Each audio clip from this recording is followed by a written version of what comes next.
who will be our master of ceremonies for the next 2 days.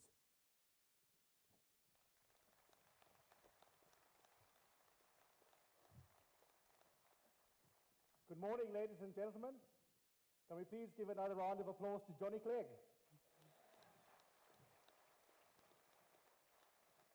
It's amazing how time flies. I can't believe it. I feel like I'm getting old with everyone who is a member of SAPOA. Just 4 years ago since I did my first convention here.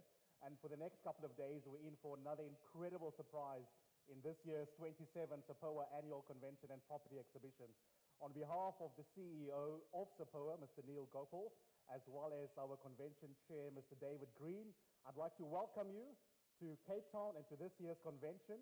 And I will say a little bit more later about what it is that you can look forward to over the next 2 days. We have an incredible program, incredible lineup of speakers, but I'm going to just hold it there for the moment because we do have, in the spirit of the theme of the year, some disruption to get into. Before we do so, however, I'd like to invite to the podium the Deputy Mayor of Cape Town.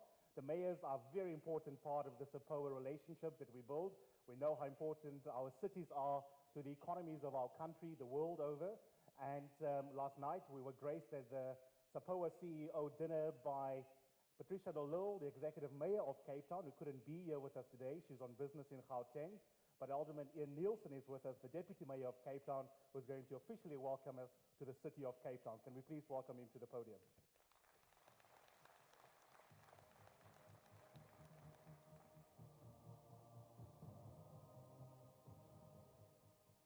Well, very good morning to you all. Here on this day of the winter solstice, it's really not fair putting me up after Nick Rabinovich, but anyway, I've managed to survive that in the past. But I really want to welcome you all to this convention. I hope you enjoy your stay in the city, even here in the middle of winter. But I'm sure you'll agree with me that 2017 has been a very interesting year so far, and I doubt any of us would have foreseen this time last year the seismic changes that have rippled through our country, not to mention the rest of the world. But we felt the ground shift beneath our feet as we come to terms with a significantly altered political, social and economic landscape, and these changes are increasingly being reflected in our natural environment as well. We are indeed experiencing a massive disruption to life as we know it, and by all accounts, we are likely to see a great deal more disruption in the near future. In such times of uncertainty, it's tempting to cling to what is familiar or to adopt a wait-and-see attitude, deferring any major decisions or projects until we can be more certain of the outcome.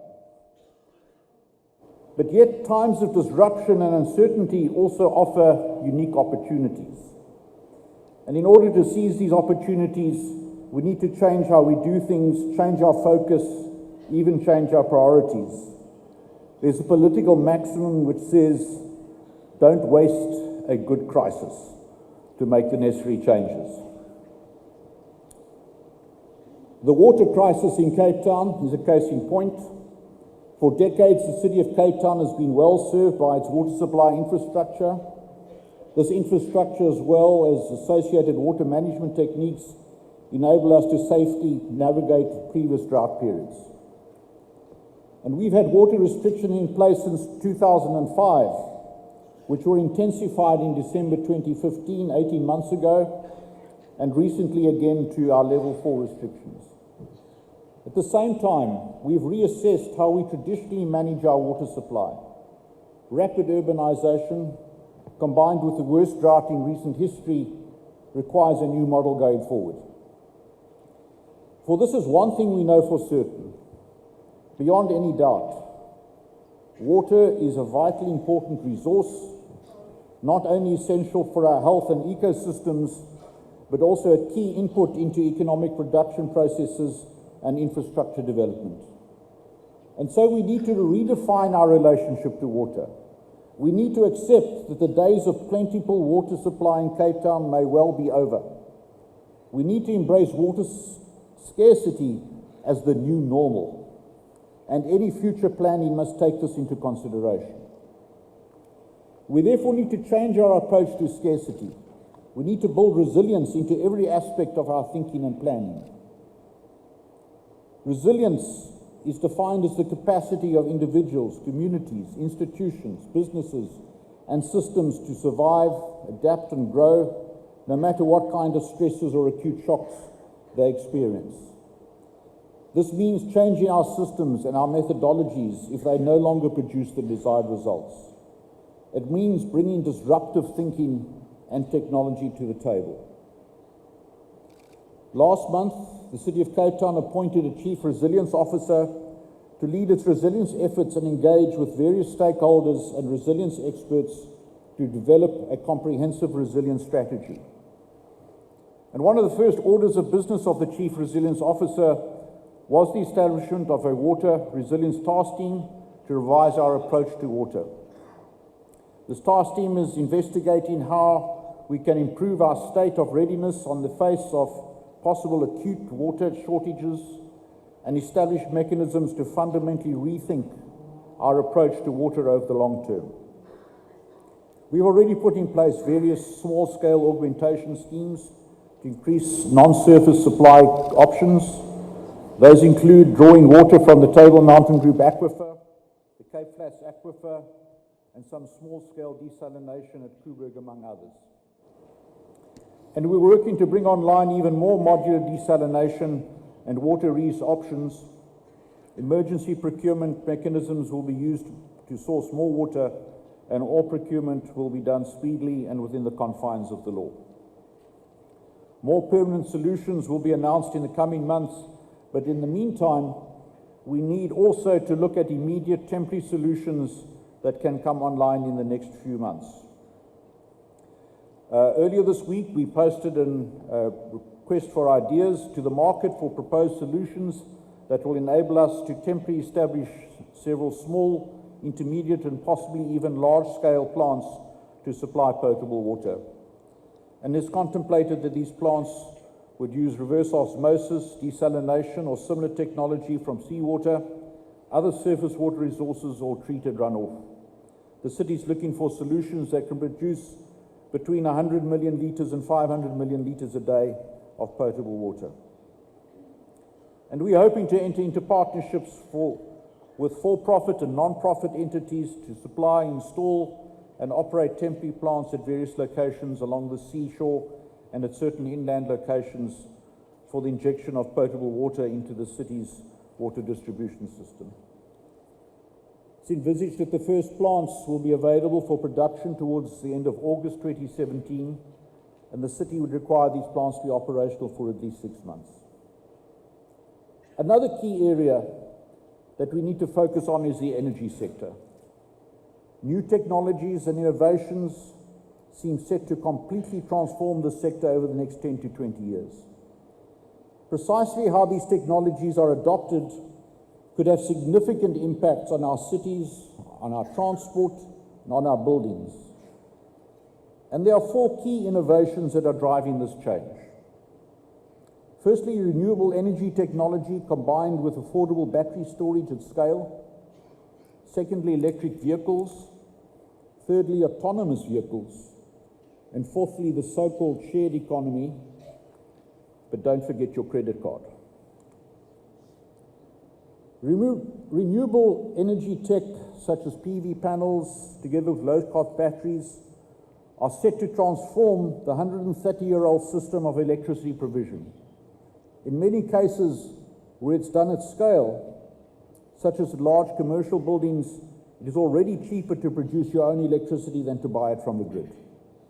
And as the costs change each year, the viable systems are moving downscale, and it seems it will be not too far into the future that it will be cheaper at household scale. And this has very significant implications for those of us who run electricity distribution systems. Because the risk now arises of investing in assets that will be stranded before the end of the envisaged economic life. And responses that need to be made are partially about restructuring electricity tariffs, essentially to separate out the cost of the grid from that of the energy supply, and also about incorporation of these new technologies locally at the utility scale. Viewed through the lens of carbon impact, if all the transport innovations I mentioned, electric vehicles, autonomous vehicles, shared economy, we could see a dramatic reduction in carbon footprint from the transport sector, up to 90% less than currently. However, there is no certainty that people will adopt them. Vehicle manufacturers have their own reasons for slowing down this adoption. The risk is that rather than ending up with shared, autonomous electric vehicles, we will simply have autonomous petrol cars that continue to be individually owned, that divert more people out of the public transport system. These cars will take you to work, and then they'll drive home again, and coming back later in the day to fetch you.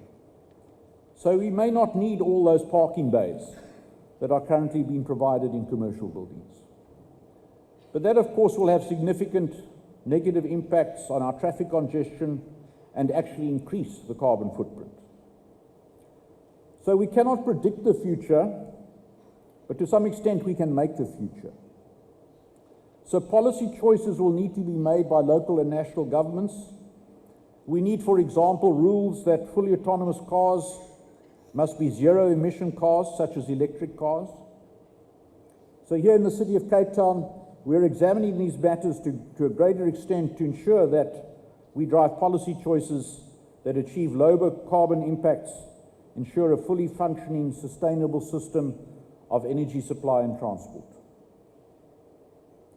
Another initiative launched by the city this week was the issuing of an inaugural green bond of 1 billion rand. The bond will finance projects aligned with our commitment to tackling the effects of climate change. And the city has, over the past 5 years, become the trademark for good governance through our track record of clean, corruption-free government and prudent financial management.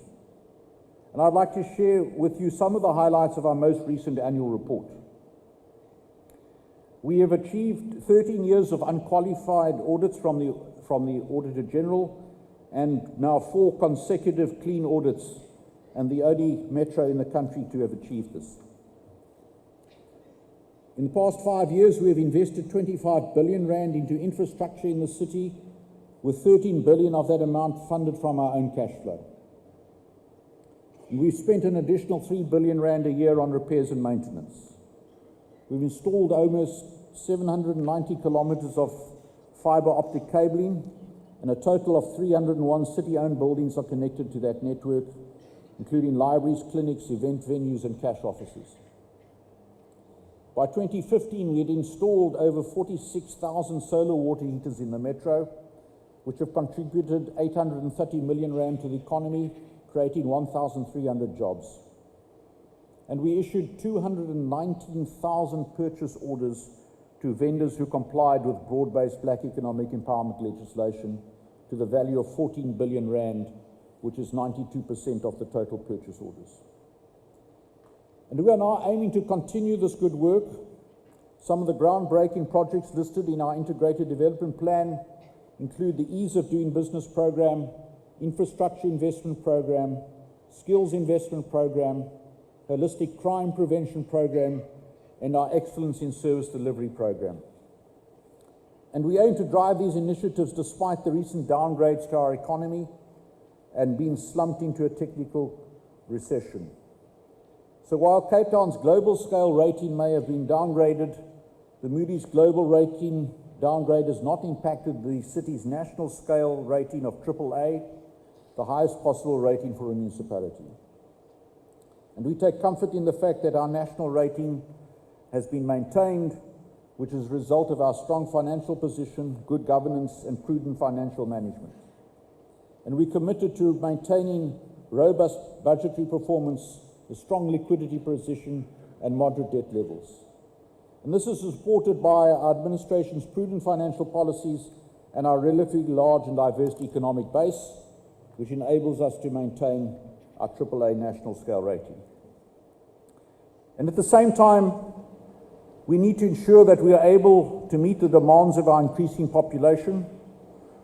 Cape Town is now a city of 4 million people, with the population having grown 30% over 10 years. And to provide for all these new urban dwellers, we need more buildings, more bridges, more public transport, and more energy.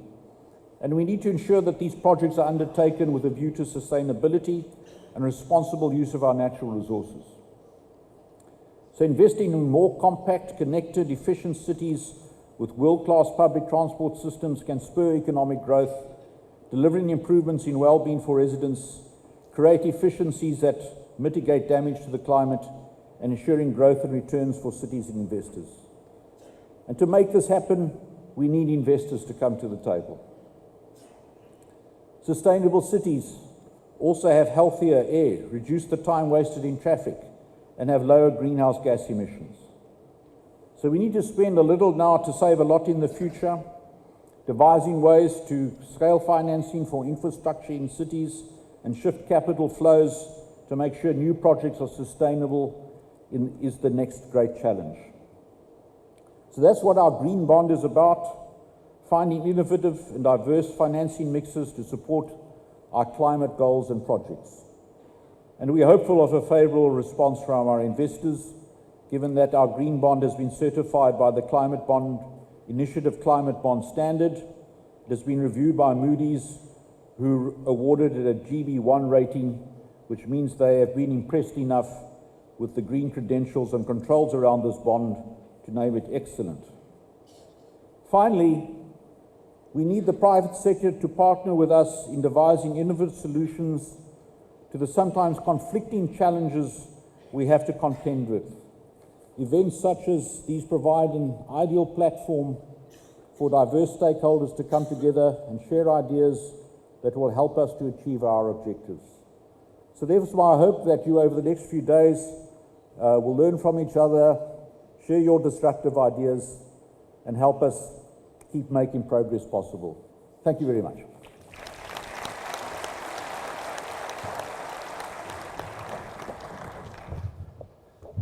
Sorry, Deputy Mayor, can I just ask you to remain? Can we please give him another round of applause? And I'm going to ask Neil to give him a gift, please. Yes. I'll not photobomb.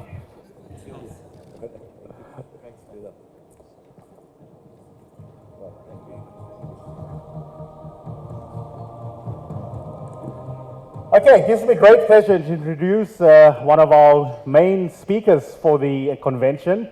His name's not been on the program. It's supposed to be a big surprise until he messed up our surprise by tweeting yesterday. And one of the reasons why his name is not on the program was because we had to do a bit of work with the board and with Neil and a couple of members helping to secure the speaker over the last 2 weeks. The theme of this conference is disruption, as you know. May not be the most original theme of a conference, but disruption needs to be done in a world that is deeply unjust.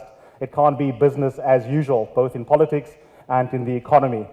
And the speaker that we have for you this morning is certainly someone, I think, who we would all agree, whatever you make of his politics, the content of his views, represents disruption, which goes to the heart of what this APOA convention over the next 2 days is about.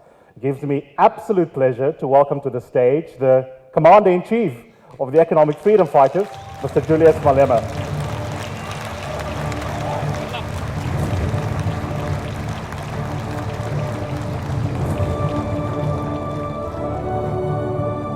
I should add that he was just having tea. I was told that he's cold. I think it's because it's cold in Cape Town, not because it's cold outside the ANC.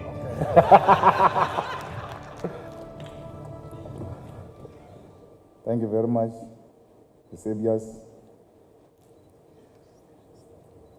I thought this hall was cold like inside the ANC, not outside the ANC.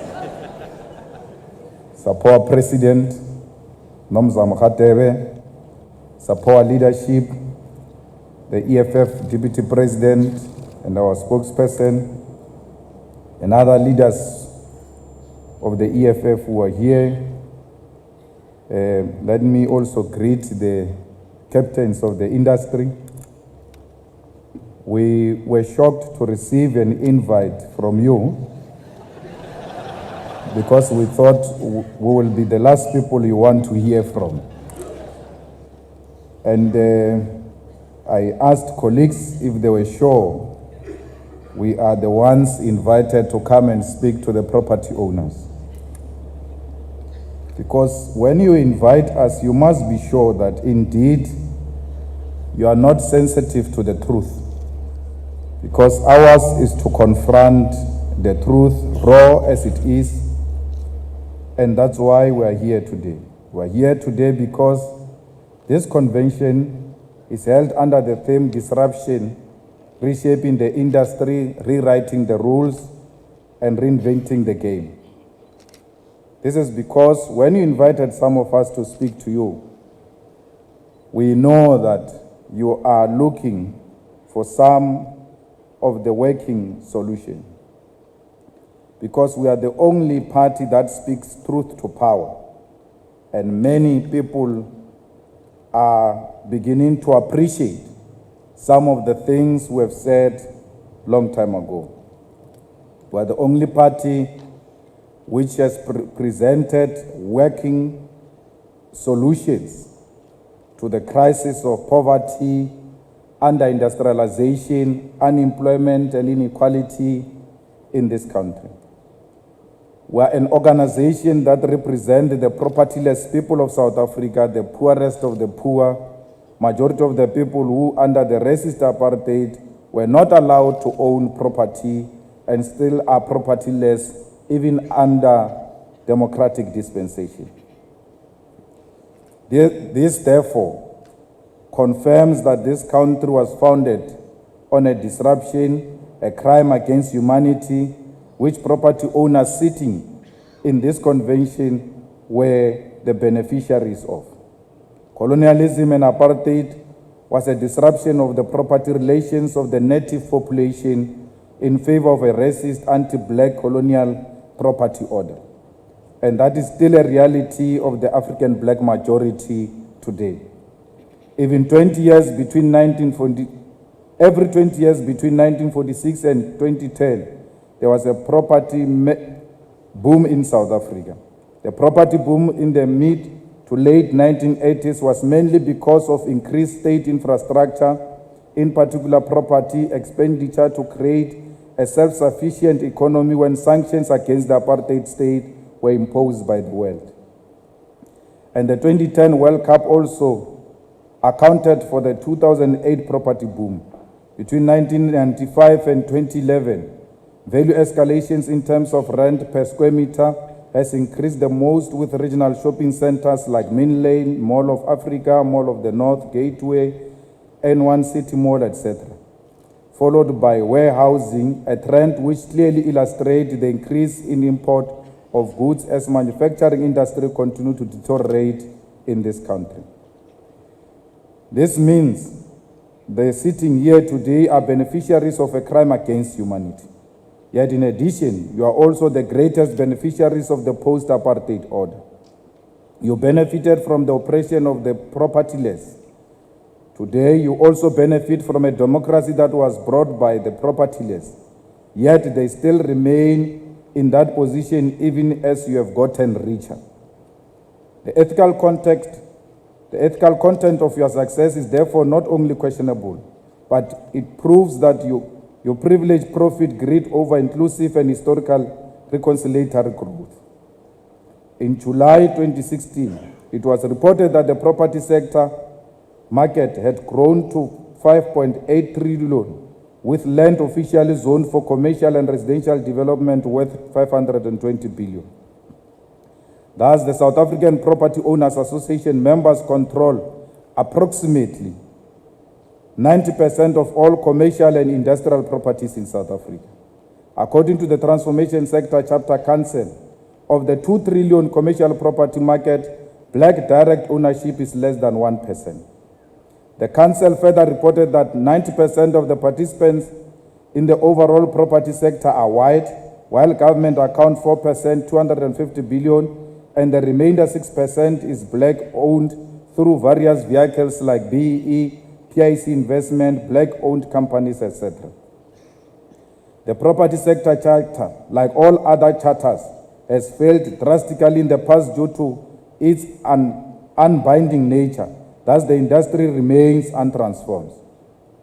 In terms of the median property transaction by price, sole male buyers is still roughly 10% higher than of females, with males buying larger proportions of property in the price bands over 800,000.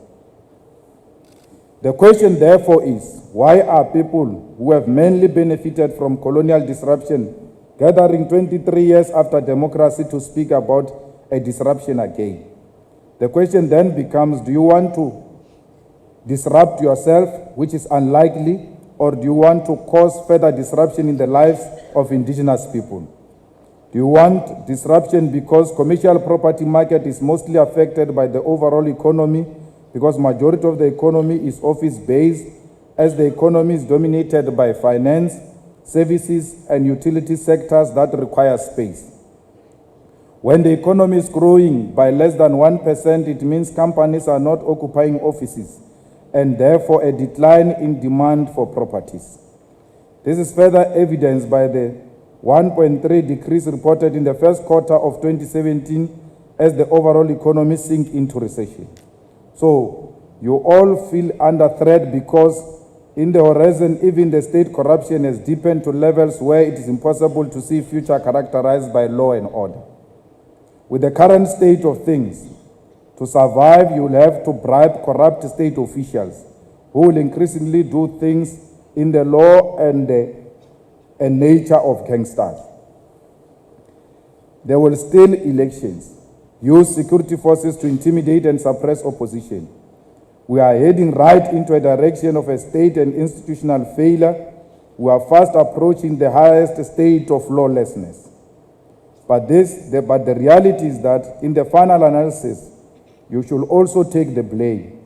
You have opposed the types of policies that can resolve inequality, poverty, and lead to massive industrialization. You are amongst those who demonize the Freedom Charter. You demonize the state-led industrial development, at the center of which is a state bank, land expropriation without compensation, state mining companies, and free quality education. Today, thousands of black students sleep in toilets, dilapidated buildings due to lack of students' accommodation when you account for more than 5 trillion in property ownership. You have refused a scientifically tested development path that helped create all the strong economies in the world because your riches made you self-centered. Today, those with whom you have been leading the country for the past 23 years, including here in the Western Cape, have no idea how to break out of the cycle of poverty, jobless growth, and inequality that has been part of us for many decades. So you ask me to come and address you. I tell you with no equivocal terms, if there is a disruption that we need today, is one of your neoliberal short-sightedness, profit and greed-driven attitude. We must talk about people who want to maximize profit at all costs. We have said to you, let us share the land, because there will never be any disruption without sharing of the land. Many people today are beginning to talk about this land question. I talk here of many of you who own pieces of land. Some of those pieces of land, you do not use them for anything, yet you can't make them available for landless masses of our people. Where I come from in Sishiwu Zone 1, we had a farmer who had a huge piece of land, and when it was invaded, he tried to make contact with me. And I went to speak to him and told him that this land has been idling here. You have not used it for more than 2 decades. Why do you complain when people want to use this land? He asked politely that he remain with some half portion of the land and he will make another portion of the land available. So it means there are many others who've got such a similar pieces of land which they can make available, but without a disruption, they are unwilling to make such facility available to our people. There is no ignoring the landless of black people as you have all done since 1994. A peaceful, legally controlled transfer of land is possible to respond to the looming collapse of the country. Our fellow patriotic white people must stop being overly sensitive and let us all unleash the only disruption that matters or face the total collapse. The DA-ANC will not help you because they keep making you believe that the existing property relations and neoliberal order can be saved. The reality is that people want meaningful change. It is not just about service delivery. It is about a disruption that will lead to inclusive and sustainable growth, industrialization and quality jobs so that our people do not depend on the state but own more of their lives. Our 2016 local government election manifesto, amongst others, made the following commitment. The EFF People's Municipality will establish and revitalize industrial parks and make them available to industrialists for the production of various goods and services.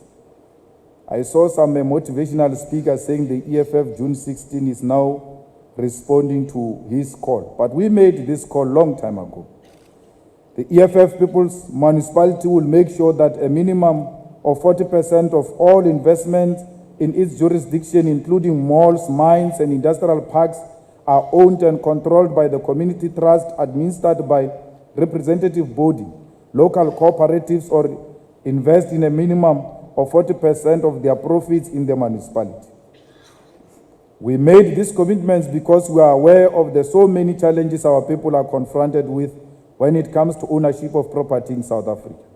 We are here to persuade you as property owners that you should play a meaningful role in the empowerment of the communities where you invest commercial properties, and that should start with ownership of the commercial properties.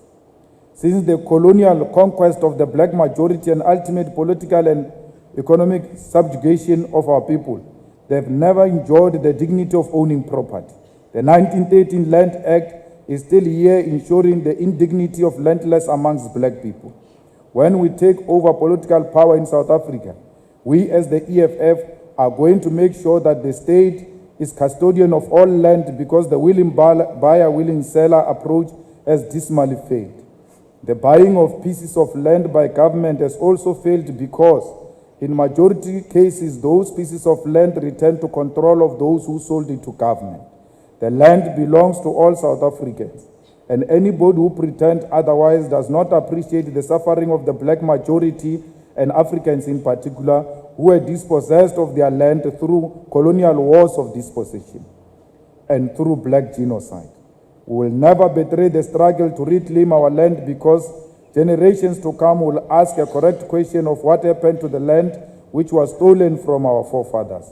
But in the immediate, we call on the Convention to consider that the emergence of malls in the township has literally eradicated and destroyed all forms of small-scale South African retailers. In 1994, we only had 36 malls in rural and township. Today, the number has increased to well over 160, and there are many malls under construction as we speak. And this is why between 1995 and 2011, the value increase of properties in terms of rent per square meter has increased the most with regional shopping malls. We therefore call for property owners to consider local small-scale retailers when they build malls, not monopoly-wide capital like Pick n Pay, ShopRite, and Boxer all the time. The local small-scale retailers are the first people who must be considered as tenants and suppliers of goods and services and key stakeholders in the development of commercial properties. The commercial property sector must always create rent-free space for the men and women who participate in small-scale trading. We are making a humble appeal that when you build a mall or office space or any property, there should be a section created for the poor people, especially the emerging masses in the townships and rural areas.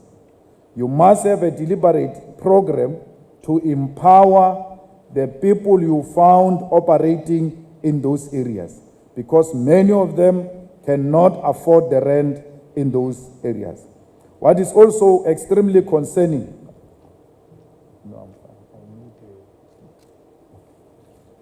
what is also extremely concerning with the character and the patterns of ownership of commercial property is that it goes beyond ownership, but also companies that render services such as security, cleaning, gardening, landscaping, and routine maintenance still exclude small-scale service providers who are in the main black people, who are known for being gardeners. Yet, when you look for people to maintain a garden in your offices or in the shopping malls, you also go and look for big white-owned companies. You can't even encourage that the youth in that community or women in that community can find, women in that community or the youth must establish a company that can deal with maintenance of such properties, that can deal with maintenance of landscaping in those properties. So we find this to be a deliberate attempt to permanently exclude our people. When we spoke at the June 16 rally, we highlighted the point that we need to drive South African economy from a mere consuming economy into a production economy. Instead of malls and shopping centers, we need to build factories and production firms. The crisis of unemployment and poverty in South Africa is a clarion call to all domestic investors to spend their monies and investment in job-creating activities and programs, because that is where we need investment. A society where more than 14 million out of 56 million people are dependent on social grants, whilst another 9 million is unemployed and poor, is not a healthy society.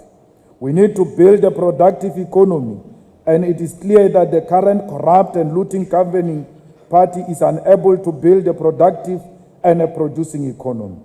We call on the property owners to, in the immediate, use financial muscle to, amongst others, invest in affordable student accommodation. The ANC made a call in 1994 for people to go to school. Yet they never thought, they thought they were just passing a rhetorical question. But they never thought that our masses will respond in their numbers to the call of going back to school. Now our masses have gone back to school. When they arrive, there are no facilities to accommodate them. Many of our people can't find accommodation, particularly students in those universities and institutions of higher learning. This directionless government will not give you clearer direction in terms of how you should invest in student accommodation and make reasonable maximum returns.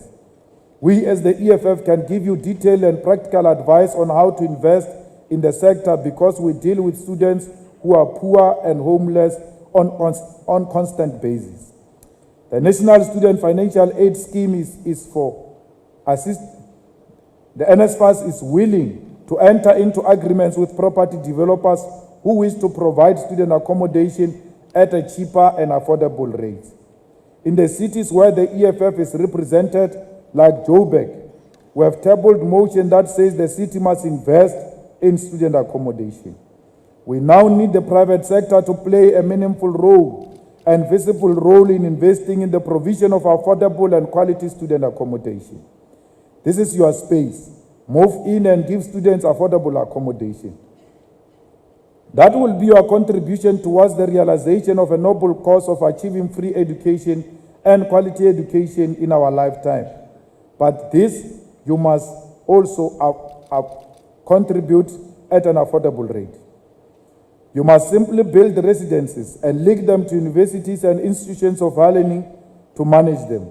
Do not let the disparate poor students trying to gain access to education sleep under the bridges in a toilet or dustbins.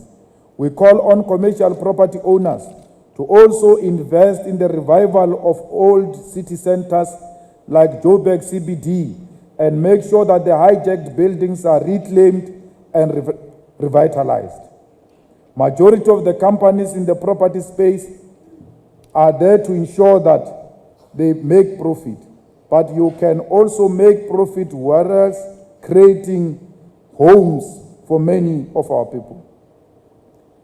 Our view is that property owners in South Africa should reflect the demographics of our country, and the current owners of property should play a role in achieving this objective. We need real black property owners, and this should be achieved by allowing black people to buy into existing properties and allowing black people to develop new properties in their own areas. We call upon the banks to give preference to black people because they were previously excluded.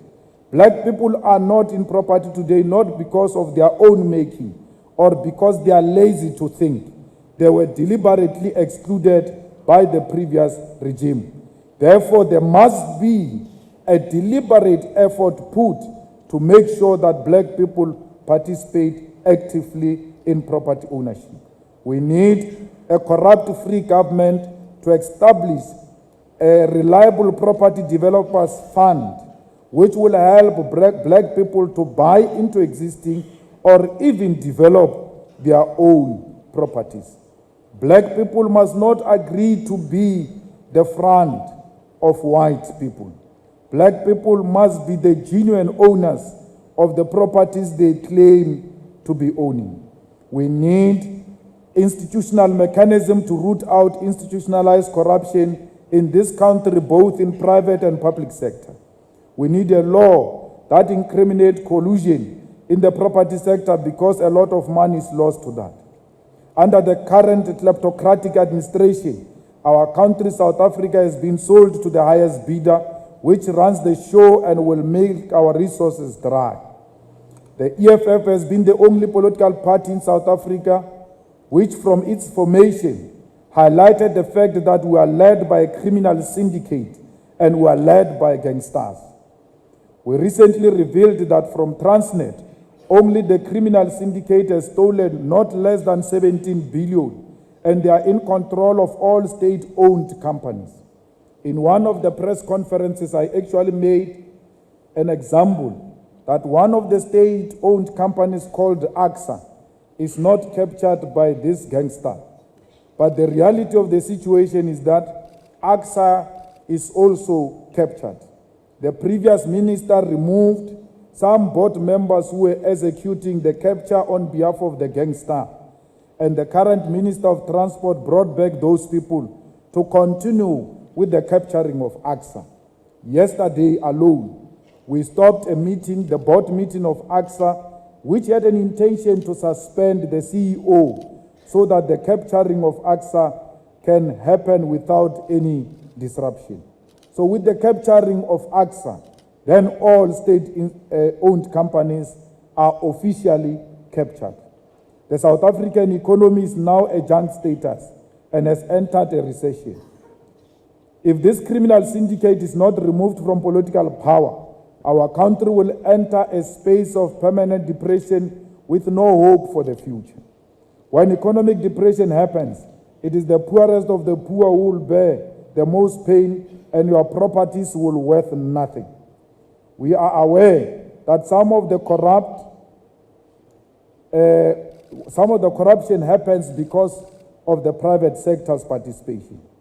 Many of you, when we are engaged in the battle against corruption, you don't even contribute because you are scared that your corruption will be exposed, because you are involved in corrupt activities with this gangster regime. We want South Africans to unite against corruption. There must be a war against corruption.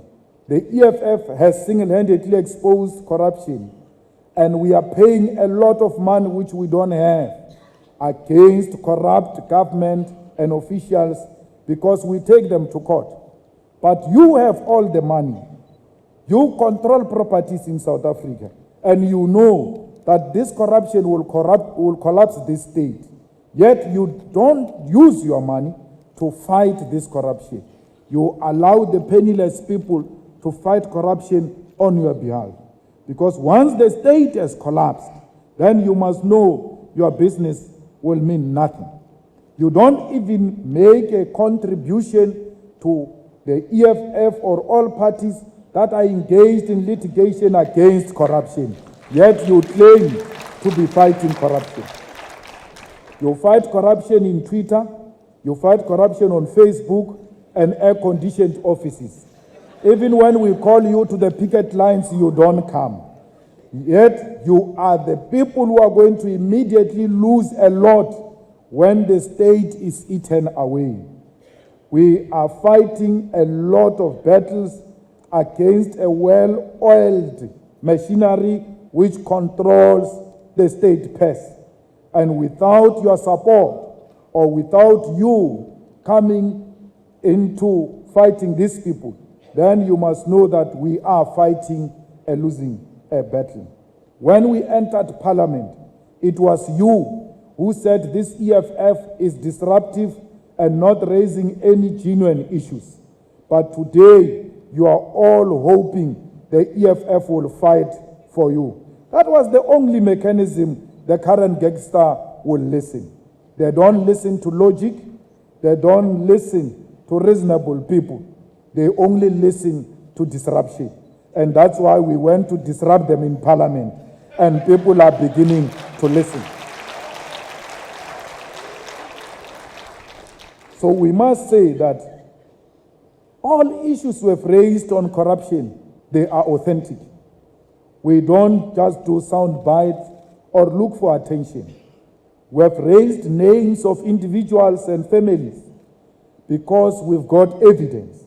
Till to date, not a single one of them has taken us to court because they know that we are right. If we were lying, they could have easily taken us to court and sue the EFF and its leadership. They will never do that. Even Zuma, that I said he took money to Dubai, he released a statement which concluded that his rights are reserved. They are still reserved till to date. He has never taken any action because he knows that we are telling the truth about his corruption.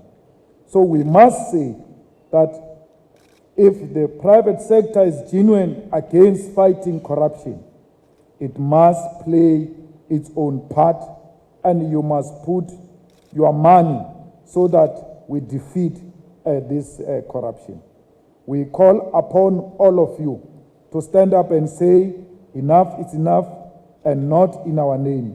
We will not allow South Africa to collapse under our watch because we've got a lot to lose. Those of you who are in property, you know that the property investment ordinarily start paying off after some time. So if you are going to invest in property today, it is going to be wise to also invest in the EFF because the EFF is the future of South Africa. Therefore, there is no future without the EFF. Thank you very much.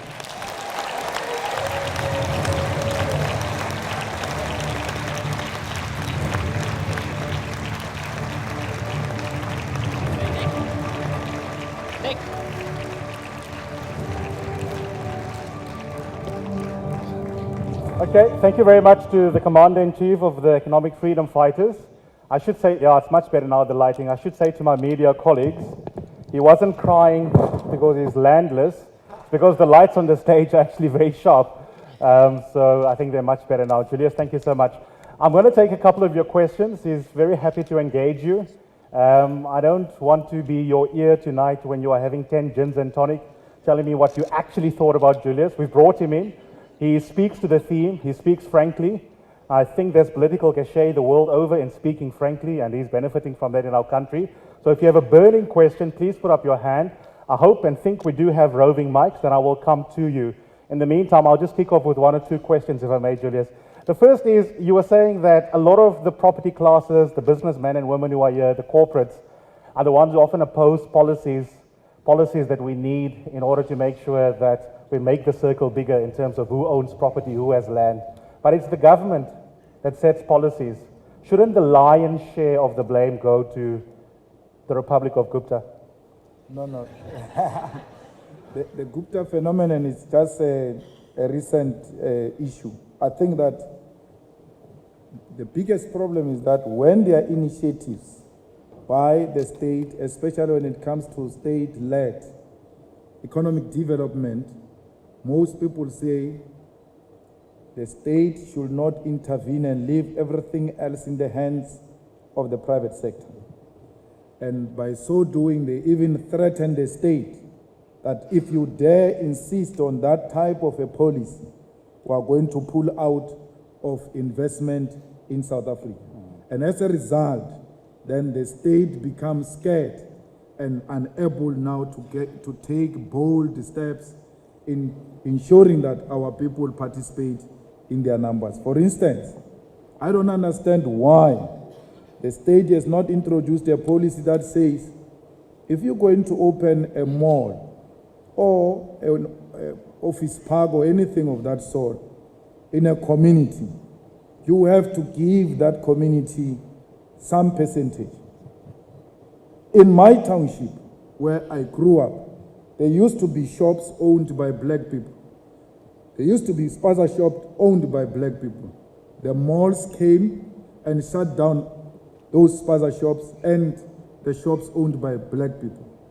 The practical step would have been to get all the shop owners and owners of spaza shops organized in some form of a consortium.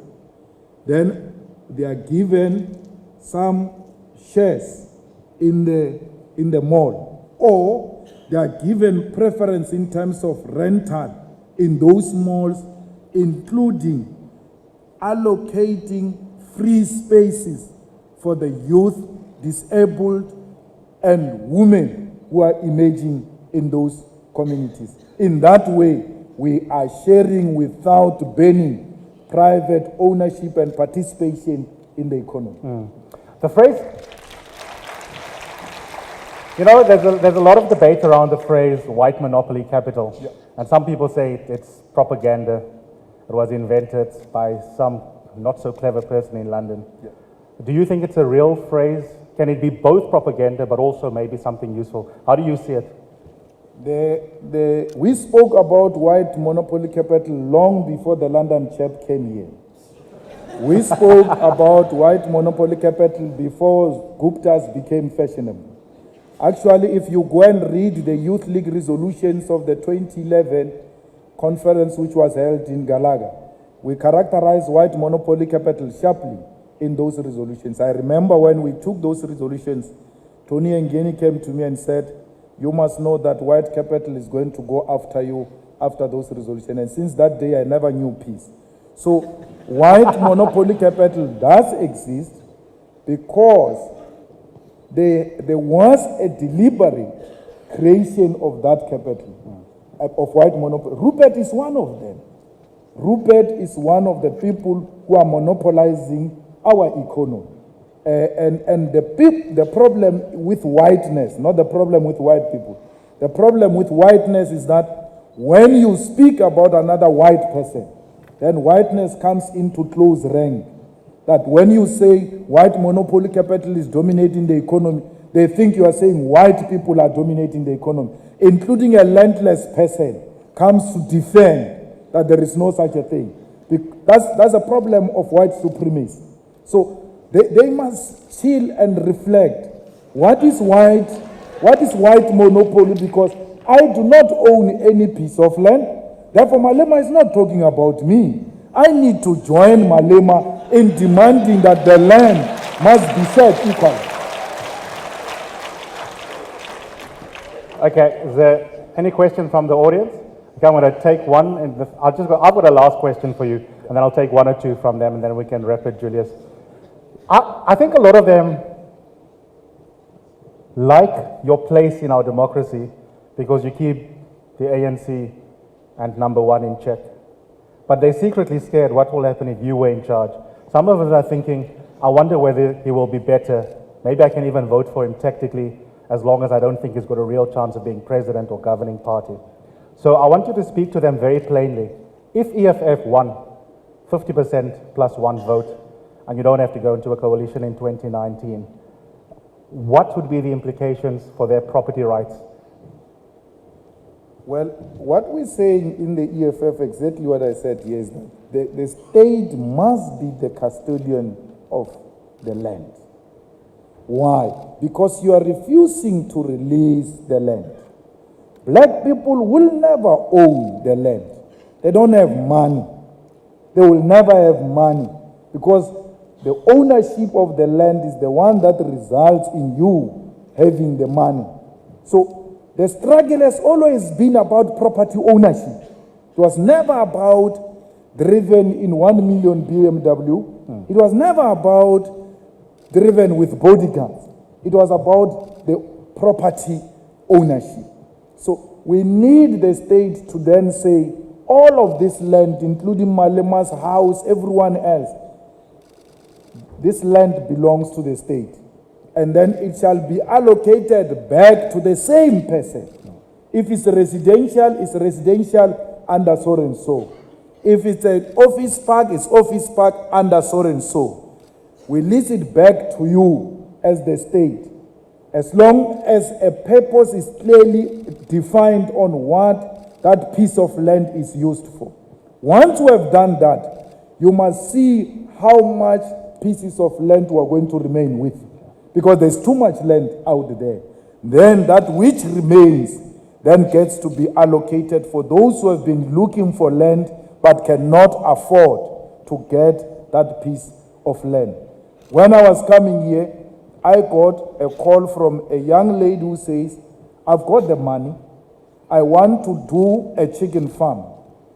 And there's no piece of land. I cannot afford to buy a piece of land.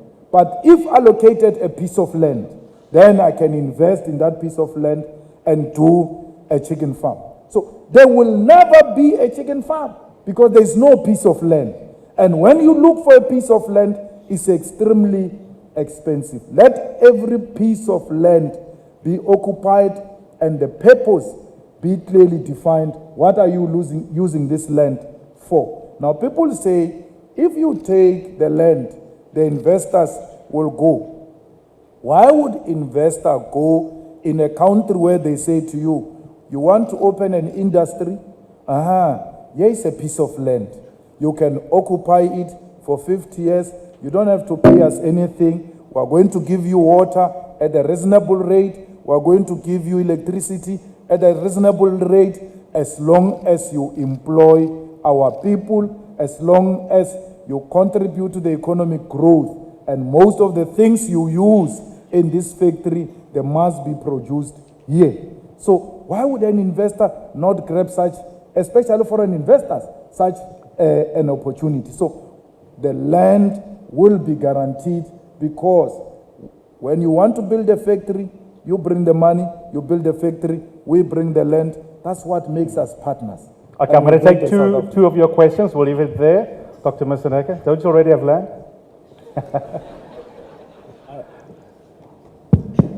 I wish I had land. Commander, thank you very much. I think I'm going to vote EFF after this.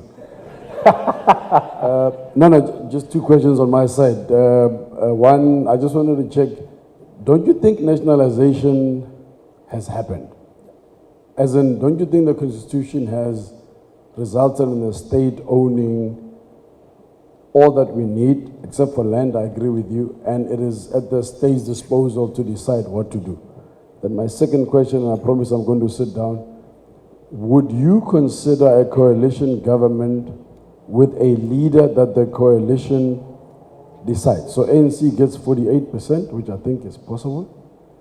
Between yourselves and the DA and other people, you have the 52%. You agree to elect a leader between the coalition to take us into a government of unity for 5 years. Thanks. Okay. Well, coalition is already happening in Tshwane, Joburg, PE. So our democracy has already proved that a coalition government is possible in South Africa. So if it can happen in the metros, in the small municipalities, it can happen in the province, it can happen nationally.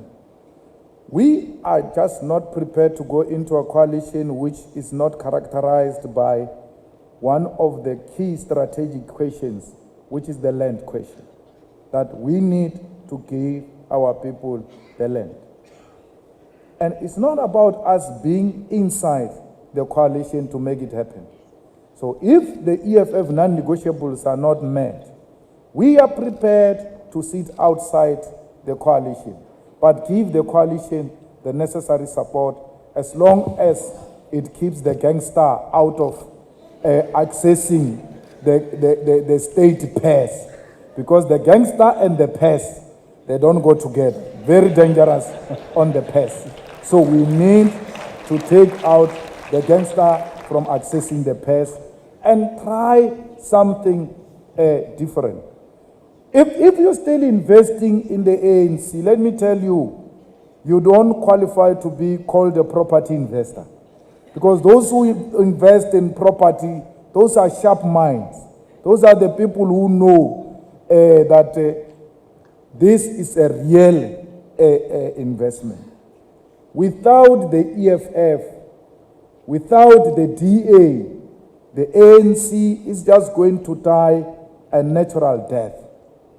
That's what happens to all liberation movements in Africa and everywhere else. Liberation movements only know how to liberate people. And beyond liberation, they are irrelevant. They don't know what happens after liberation. That's why the ANC, every time they open their mouth, is we liberated you. You must listen to the Minister of Small Business. Instead of talking about small business, every time what comes out of her mouth is, we liberated you. We gave you freedom. That's what liberation knows. Okay, if you doubt this ones, go to President Mugabe with a very good land program and all that. They never forget to tell people that they liberated them. And because they liberated you, like an abusive partner, I've made who you are. Therefore, I shall batter you. You will not do anything. You leave this house through a coffin. That's what the ANC is saying to us. We're just going to be abused. When we try to raise our head, we liberated you. You are so ungrateful. Today you are speaking openly because of us. You are so ungrateful. Today you have a white wife because of us. You are so ungrateful. And then you must always be succumbing. Oh, Nkosiyami, thank you. We cannot do that. It has to come to an end at some point. So, and you know how I know they don't know beyond liberation? You know, Kgalema Motlanthe is one of the sharp minds of the ANC. And I went to Cuba with Kgalema Motlanthe, and then we were sitting this side. So I was very young, so I always made sure that where Fidel sits, I sit next to him or opposite him, because I admired Fidel Castro. And I was sitting opposite Fidel and next to Kgalema. Fidel asked Kgalema one question, and I thought, Mkulua, Kgalema is going to answer this question. He said to Kgalema, how many cars are in South Africa? Cars. It was a difficult question, that thing. Kgalema didn't know how many cars are in South Africa. How do you know your economy if you don't know how many cars are in South Africa? But then Fidel asked that question for a different reason, not for testing whether we know our economy. To know whether we will be a target for assault by oil oligarchy, which will want to capture the state and then collapse the rules so that they can come and make profit here in South Africa through selling oil in South Africa. So you are simply checking if the oil oligarchy won't attack us. But later on, when I was sitting alone, I was like, then it's true that liberation movements do not know anything beyond liberation, because we couldn't answer a simple question: how many cars are in South Africa? A critical component of our economy. And it's very easy to know how many cars are in South Africa, because we are importing cars. So you just check how many cars have we brought in and how many cars are beyond repair, finished, and all that. Then you know how many are remaining in South Africa. So we don't know that answer beyond liberation.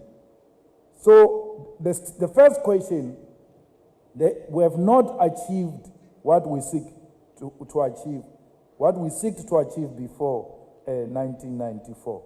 The land is everything. If you say to me, you agree with me that we don't have the land but we have the rest, what do we have? Because it starts with the land. Without the land, there is nothing. Without the land, is Mickey Mouse arrangement. You can't even own a hair salon without a land. So you can't say to me, yes, we don't have the land, but we have the rest. Where did we get the rest without the land? The land is the beginning and the end of South Africa. This place is called South Africa not because of any tree or a beautiful landmark. It's called South Africa because of land. This piece of land is called South Africa. And if we don't own the land, then the country doesn't belong to us. It belongs to those who own the land. Okay, final question there, sir. Very quickly, keep it pithy. Yep. Julius, my name's Estienne de Klerk, and as you can see, I'm white, right? Sure. So you have to appreciate it takes a bit of courage to stand up here and ask you a question, because the impression certainly that you create is that white South Africans, irrespective of how long they have been in this country, are in fact not South Africans and are imposters and should not be part of this economy and should not be South African per se. I think further is that a lot of the things that you have mentioned in your speech, some of the statistics, some of the populist kind of rhetoric that you have uttered is factually incorrect, and that in fact the industry, as pointed out by the members of the Property Charter, have in fact done a lot of the things, and in fact are the only people doing anything about transferring ownership and ensuring enrichment of previous disadvantaged people. And the question I actually have is what are you going to do, and the people that work with you, to educate yourself around the economic fundamentals? And we appreciate that there are certain subtle differences, but there are certain realities in driving an economy, in financing certain developments, and ensuring success of an economy collectively. And trust me, you do not get a bigger property bull and a bigger South African supporter than me here. I'm a Dutchie, I'm in South Africa, I can't go anywhere. I am South African. I have been for hundreds of generations that have been here, right? So the reality is that we in this boat together. We have to collectively work out what is going to work. And the concern I have is, as you pointed out once before, you're an agent, right? And if you want to be an agent of success of the country, then there are certain things you're going to have to educate yourself on. And I'd like to know what you're going to do that, because some of the policies that you are proposing, I can promise you will not lead to the success of this country, and we can see it in what has happened in some of the countries north of our border, as well as in some of the socialist states that have collapsed. Thank you, Esti, for all 50 questions. Well, one of the things that you don't have to do is to have the courage to stand up here. It must just be a lifestyle in a democratic order, that you don't require any courage to stand up and express your view. Because if people are going to require courage to express themselves, then we're staying in a different terrain altogether. And when you express yourself rightly or wrongly, those of us who might hold a different view must protect your right to disagree with us and should not victimize you for holding a different view. So the white South African requires no courage, requires no special favor. It must engage equally like all of us, because you are South African. And none of my articulations has even suggested that you are not South Africans. My articulation has always been, we want to share with you the wealth of this country. And those who are refusing to share, they deliberately distort my message to be saying, I want to drive the whites to the sea. You'll never find that in the EFF documents. You'll never find that in the EFF rhetorics or articulation. It is actually wrong to say those who hold a leftist perspective of the economy are economically illiterate. They must therefore educate themselves about how the economy works, because by saying to us, when we hold a leftist perspective, we have to be educated on how the economy works. You want us to agree with a capitalist mode of operation. And we know it very well, we do not agree with it. You can go and point me Zimbabwe, you can go and point me Venezuela. I wish you to point me the countries in Africa where capitalism has succeeded. Show me the success of capitalism. If you criticize what I say it will work, then you must give me that capitalism as an alternative has worked in these other areas. The corruption we see in Africa is not as a result of a socialist policy. It is a capitalist policies that are being implemented in these African failed states. Some of the violence we see, some of the blood we see are actually sponsored by multinational companies, so that there is lawlessness, and when there is lawlessness, I can always continue to take diamond and gold without having to pay any taxes. So it makes me to maximize profit even when it is at the expense of the poor people in Africa. Look at what we say. When we speak nationalization in the EFF, we're not talking about nationalizing ABSA and taking ABSA from Maria Ramos and the Rupert. No.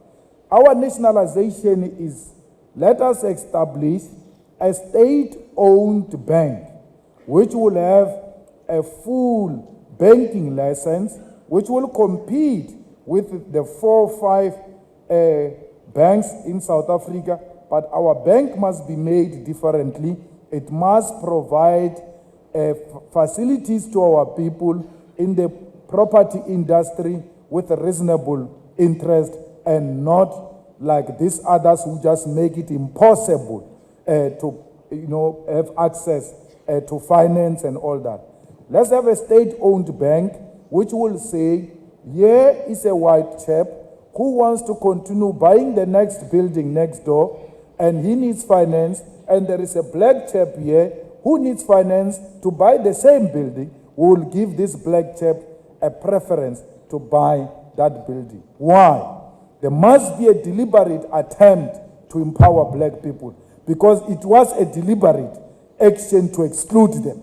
And without a deliberate attempt, they will never make it. So this is a conversation we need to consistently, openly, in a frank manner, in a manner that will, intensify our democracy, engage in to ensure that we transform the economy. You cannot compare us with the next door. By next door, you mean Zimbabwe on the land question. In the articulation I made here, I never said there's going to be a forceful removal of the owners of property and the land. I said to you, there is a possible working lawful means to change the property ownership patterns in South Africa. And I gave you example of where I come from. A farmer owns a huge farm, and the people go and say, we need this farm, we are going to take it. He refuses, and when I engage him, he says, okay, can you give me a portion? And then you guys take a portion without a single drop of blood. You here, you just need a little bit of a push. And that's what we are doing. We are pushing you to release some of these things. When you say to me, statistics show that in the property industry you have done something, I ask you to come and stand here and look at the audience and tell me if your stat is right. Because the stat is just in this room here.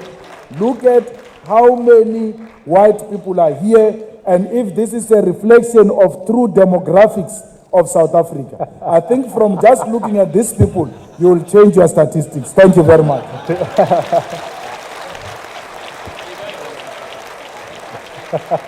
I'm standing here and I'm saying that the SAPOA and the property owners and SA REIT and all the interested parties in South Africa in property have made an active and a very effective change to the ownership structures in this country as it relates to property. There is a big misunderstanding as to who actually are the owners. If we go and take Growthpoint, and obviously I don't want to make any specific company an example, but if you go and understand the ownership structure of a company like Growthpoint, effectively there are more individual black shareholders, and in fact the biggest individual shareholder is Mr. Zolly Delize, who owns more than R1 billion worth of equity. The ownership is institutional, it's pension funds, it's international institutions, and the kind of capital that we need as a country, Mr. Malema, to be able to develop this country, to create the jobs that you are needing, is going to have to come from not only local investors, because we don't have the money in South Africa, it's going to take international capital. And the only way we can do that is to make our country effective and efficient and competitive, and that they provide returns that are attractive to those investors to invest. Otherwise, you're not going to create the jobs, unfortunately, Mr. Malema, and the ownership structures will never change. Thank you, Esti. The whip for the property class. Neil, can I ask you to come up, please? Juju, this is not property certificate. It's just a token gift to say thank you for coming to our space and engaging. Obviously, I've had my own ideological journey. I never thought I'd be to the left of Malema, being a liberal. But can we please put our hands together, thank the leadership of the EFF and also Julius.